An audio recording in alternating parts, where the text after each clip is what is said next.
guys, thank you so much for tuning in at Syson's Global Consultancy, a place where you can find free recruitment solutions and of course free grooming sessions. So guys, अगर आपने अभी तक हमारे channel को subscribe नहीं करा है तो प्लीज देरी ना करते हुए सबसे पहले इस चैनल को सब्सक्राइब कर लीजिए ताकि कोई भी लेटेस्ट अपडेट आप मिस ना करें।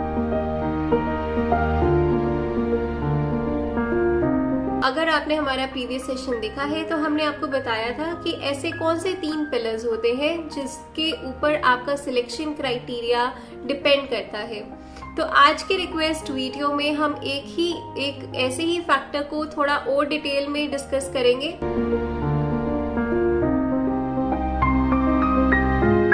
सबसे पहले हम जानेंगे कि कौन सी ऐसी रिज्यूमे में पॉइंट्स होते हैं जो मेरे को ट्रिगर करते हैं कि ये बच्चा स्टेबल है या नहीं। दूसरी चीज हम जानेंगे कि कौन से कॉमन मिस्टेक्स होते हैं, कॉमन आंसर्स आप हमें देते हैं जो गलत होते हैं for this kind of question. And third would be the right way how you can actually give the answer and you can make the interview go in a positive direction.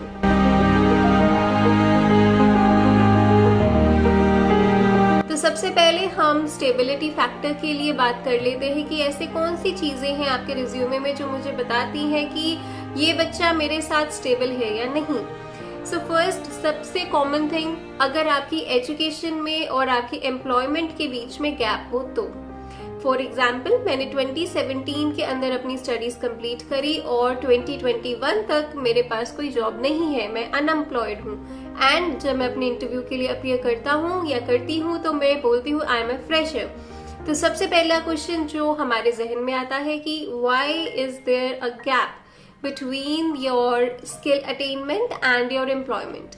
Second चीज जो मुझे trigger करती है for if I talk about experienced candidates is that कि आपके frequent changes. अगर आप किसी कंपनी में लेट्स से 1 साल के अंदर तुमने 3 कंपनीज चेंज करी तो कहीं ना कहीं वो मेरे लिए एक बेल रिंग करती है कि whether this person is stable और नॉट, क्योंकि इतना फ्रीक्वेंट वही लोग स्विच करते हैं जिनको अपने अटेनमेंट का श्योर नहीं होता that what they wanted to do, in which direction they wanted to grow. ठीक है, तो सब उसके बाद आपका आता है कि आपका ड्यूरेशन।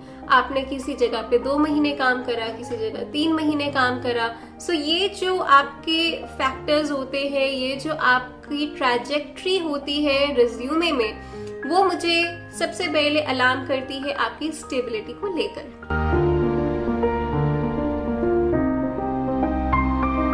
अब सेकंड पॉइंट जो हमारा है वो है इसमें आपके कॉमन मिस्टेक्स क्या होती हैं जब हम इसको आंसर करते हैं। तो गाइज, एक बार मैं फिर से आप लोगों को रिमाइंड करवा देती हूँ जो मैंने आपको पहले भी बताया है कि आपके इंटरव्यू में आपको स्मार्ट आंसर्स देने हैं, आपको ऐसे आंसर्स देने हैं जो आपकी सिचुएशन को या तो न्यूट्रल कर दे या फिर पॉजिटिव कर दे। ठीक है, तो देखिए, मैंने जैसे आपको प्रीवियसली भी बताया था कि जरूरी नहीं होता है कि हर चीज सच हो। अगर आप किसी चीज को स्टोरी की तरह बता रहे हो, किसी चीज को मेटअप कर रहे हो, तो उसके बारे में पूरी इंफॉर्मेशन लेना, उसके बारे में पूरा रिसर्च करना आपको पड़ेगा, ताकि आपसे अगर कोई भी follow up question related to that आपसे पूछा जाए तो आप बीच में स्टम्बल ना करें।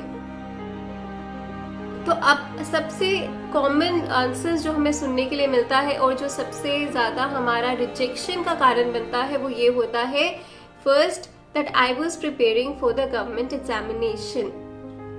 पहला आंसर, अगर आपने मुझे बोला कि स्टडी और एजुकेशन एम्प्लॉयमेंट के बीच में हमारा क्यों इतना गैप है, I am very sorry to say, मुझे पता है कि इट्स नॉट मतलब ये कोई रीजन होना नहीं चाहिए किसी भी कैंडिडेट को रिजेक्ट करने के लिए, लेकिन मैं यहाँ पर आपको एक रिक्रूटर की मेंटालिटी बताना चाहती हूँ, मैं आपको एक मैनेजमेंट की मेंटालिटी यहाँ पर बताना चाहती हूँ। ऐसा कहने से क्या हार्म होता है कैंडिडेट को, ये होता है कि देखिए, रिक्रूटर को एक एश्योरेंस नहीं मिलती। एश्योरेंस इन द सेंस, क्योंकि देखिए, जो इंसान गवर्नमेंट एग्जामिनेशन में 3 बार 4 बार अपीयर कर रहा है, उसकी क्या गारंटी है कि वो इन फ्यूचर अपीयर नहीं करेगा। और मैं ये कैसे मान लूं कि ये जो काम ये कर रहा है ये सिर्फ उतने टाइम ड्यूरेशन के लिए कर रहा है कि जब तक उसका रिजल्ट पेंडिंग है।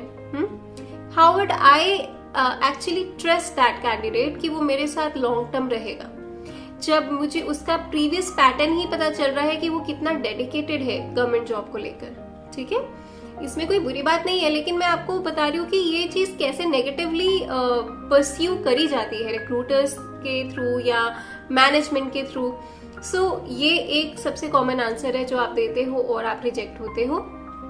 दूसरी चीज, अगर आप फ्रीक्वेंट चेंजेस कर रहे हैं और आप ये बोलते हैं कि the reason why I left my previous organisation is because वहाँ का वर्कलोड ज्यादा था, वहाँ का मैनेजमेंट खराब था, वहाँ का कल्चर अच्छा नहीं था, मेरी टीम अच्छी नहीं थी। ये जितने भी मैंने आपको फैक्टर्स बोले हैं ये सब के सब आपके रिजेक्शन के फैक्टर्स हैं।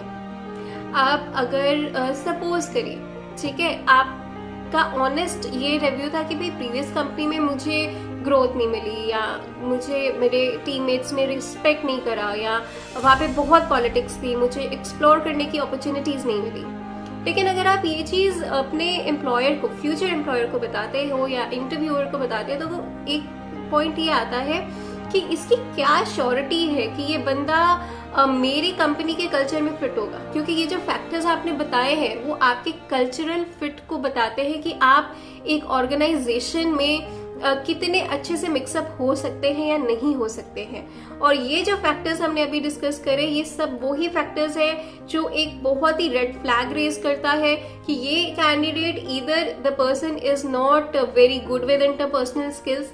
क्योंकि आपको अगर एक कंपनी में काम करना है तो आपको लोगों को साथ लेकर चलना होता है, लोगों के अंदर काम करना होता है, डिफरेंट पर्सपेक्टिव के लोगों के साथ। कई बार ऐसा भी होता है कि हम किसी को नहीं लाइक करते या हमें उसका काम करने का तरीका पसंद नहीं है, लेकिन आप उस चीज को अपने ऊपर इफेक्ट करके उस कंपनी को लीव करो तो ये आपकी पर्सनैलिटी का एक वीक पॉइंट दिखाता है। तो ये तो आपके दो मोस्ट कॉमन मिस्टेक्स हुई हैं जो आप एक इंटरव्यू में बोलते हैं, तो इसको प्लीज चेक करिएगा।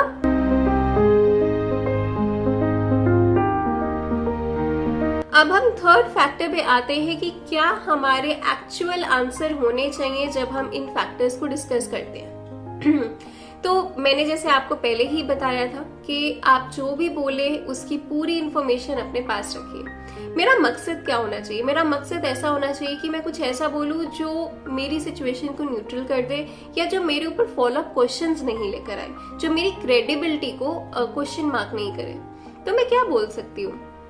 मैं बोल सकती हूँ कि भाई मेरी एम्प्लॉयमेंट के बीच में और मेरी एजुकेशन के बीच में गैप इसलिए है क्योंकि फर्स्ट मैं अपना I was not in the health condition वाली जो चीज होती है मैं आपको रिकमेंड करूंगी कि आप वो तभी बोलिए अगर सच में ऐसा हुआ था, क्योंकि कई फैक्टर्स में ये सच भी होता है। तो अगर आप ऐसा कुछ बोलते हैं कि आपके बीच में गैप इसलिए क्योंकि आपका एक्सीडेंट हो गया था या आप health wise you were not right, तो प्लीज बी प्रिपेयर्ड कि आपके पास अपने हेल्थ डॉक्यूमेंट्स होने चाहिए, because at times employer want to see whether you are telling the truth or not। और वो मुझे कैसे पता चलेगा? जब मैं आपके हेल्थ सर्टिफिकेट्स देखूंगी, मेडिकल सर्टिफिकेट्स देखूंगी। तो ये चीज अगर आप हेल्थ बोलते हैं तो वो प्लीज उसमें हम कुछ गलत नहीं करेंगे, वो आपका वैलिड रीजन हो सकता है सबसे पहला जो मेरी सिचुएशन को न्यूट्रल करता है। दूसरी चीज, अब आपका हेल्थ भी ठीक था लेकिन आप तो प्रिपेयर कर रहे थे गवर्नमेंट एग्जामिनेशन के लिए, तो उस केस में क्या बोलेंगे? उस केस में हम बोलेंगे either I was taking home tuitions, या मैं अपने फैमिली बिजनेस में हेल्प कर रही थी, या I was getting some new skills, या मैं कोई न्यू स्किल्स को एक्वायर कर रही थी, या मैं अपनी किसी हॉबी को परस्यू कर रही थी, या मैं किसी एनजीओ का पार्ट थी उस टाइम पे, राइट? अपनी सोशल रिस्पॉन्सिबिलिटी को मैं कर रही थी। तो ये जो आपके फैक्टर होते हैं ना जिसमें आप ये चीज बोलते हैं कि I was actually doing something productive in that particular area, in that particular period of time। तो आप इसमें एक पॉजिटिव एस्पेक्ट भी दे सकते हैं। फॉर एग्जाम्पल अगर मैं बात करूं कि मैं सेल्स और मार्केटिंग प्रोफाइल के लिए अप्लाई कर रही हूँ और अगर आप ये बोलते हो कि भाई मैं अपने फादर के साथ बिजनेस में हेल्प कर रही थी, तो उसमें कहीं ना कहीं आप अपनी सेलिंग स्किल्स को हाईलाइट कर सकते हो, नेटवर्किंग स्किल्स को हाईलाइट कर सकते हो। तो कहीं ना कहीं आपको एक पॉजिटिव डायरेक्शन भी दे सकता है। It just depends on your answer and your persuasion towards it. ठीक है, तो ये तो आपका बात हुआ कि अगर आपके एजुकेशन के बीच में गैप है। व्हाट इफ अगर आपके बहुत ही फ्रीक्वेंट चेंजेस करे हैं, तो देखिए, सबसे पहले तो मैं यही रेकमेंड करती हूँ सबको कि आपके प्रोफाइल में इतने फ्रीक्वेंट चेंजेस नहीं होने चाहिए। मतलब आप अगर किसी भी ऑर्गेनाइजेशन में जाओ तो कम से कम 3 से 6 महीने वैसे is a standard that you should stay in the company, क्योंकि 3 महीने में तो आप कल्चर के अंदर ही अडेप्ट होते हो और बाकी के 3 महीने आपकी परफॉर्मेंस मेजर करती है। तो कम से कम किसी भी नई कंपनी को 6 महीने जरूर देने चाहिए। तो ये मेरा एक पर्सनल सजेशन था। मगर अगर आप ऐसा नहीं कर पाए, लेट्स से कि हाँ मैनेजमेंट के डिसीजन, मतलब वहाँ पर मैनेजमेंट की प्रॉब्लम थी, वहाँ पे सैलरी टाइम पे नहीं मिलती थी या वहाँ का इन्वायरमेंट बहुत ही हॉस्टाइल था, सो इस केस के अंदर मैं क्या आंसर दे सकती हूँ अपने फ्यूचर एम्प्लॉयर को जो मेरी सिचुएशन को न्यूट्रल कर सके। वो एक तो ये है कि लेट्स से कि जिस प्रोजेक्ट पे मैं काम कर रही थी या जिस प्रोजेक्ट पे हमें रखा था वो प्रोजेक्ट स्क्रैप हो गया ड्यू टू मैनेजमेंट इश्यूज और may be due to some clientele issues. सबसे पहली बात ये। दूसरी चीज आप बोल सकते हैं that the company was still in a growing phase but due to lack of the funds they have to reduce the man power. आप ये बोल सकते हैं कि that is the reason you have to leave the company. Third thing is very valid reason कि for example अगर आपकी salary time पर नहीं दी जा रही थी, अगर आपके एम्प्लॉयर आपको सैलरी नहीं दे रहे थे या फिर वो जो प्रॉमिस करा था वो नहीं डिलीवर कर रहे थे, तो ये फैक्टर भी आप उनको बड़े ही पॉजिटिवली बता सकते हैं। अगेन आई विल से, अगर आपके पास कोई ऐसा वर्क एक्सपीरियंस है जिसमें आपने हार्डली 1 या 2 महीने काम करा है, तो अगर आप उस एक्सपीरियंस को अपने रिज्यूमे में मेंशन नहीं करोगे तो वो शायद आपके लिए ज्यादा बेटर होगा।